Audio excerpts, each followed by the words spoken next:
Okay, this video is to demonstrate how to change focus on a camera. And I've got a target camera right here in my top viewport. And let's just demonstrate that. There it is. And there's the target. You see the target's way the way at the end where there's a big blue box, and there's the big blue box. So let's see what happens if I change this target to be near this little green box and get into my camera viewport and render, quick render. Now you can see the green box is in focus, the blue box is out of focus.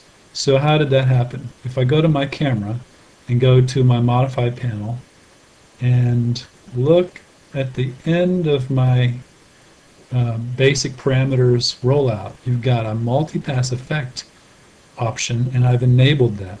And for my type of multi-pass effect, I'm using depth of field. So the next rollout is depth of field parameters. And I've got use target distance as my default. So it's using the distance of this target from the camera.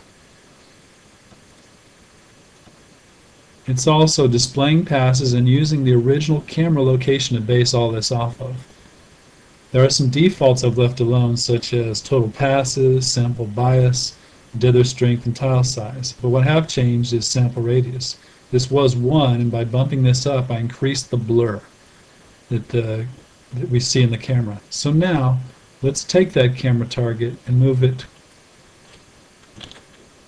See if I can do this cleanly. Let's move the camera target back to the blue box, activate the camera viewport, and quick render. And now you can see the blue box is in focus, the green box is out of focus. So what does that achieve? We've changed the focus from the green box to the blue box. So you could animate this. Let's say at frame 5, the green box is in focus. At frame 300, the blue box is in focus. And why would you do that? Well, if you go to 3dcognition.com and you check out the theory page and look under animation, there's a page on animation that talks about camera tips. And that's the page we're on right here. And the second item down is pulling focus. To change the focus from foreground to background, really only effective when there's something going on in the background. So you might have a character in the background, or a vehicle, or some buildings, or something that you want the viewer to see in your film. So it talks here about how to do that.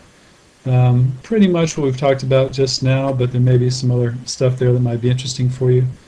So the idea here with these camera techniques is to just give you ideas to make your camera work more dynamic and more interesting in the animation.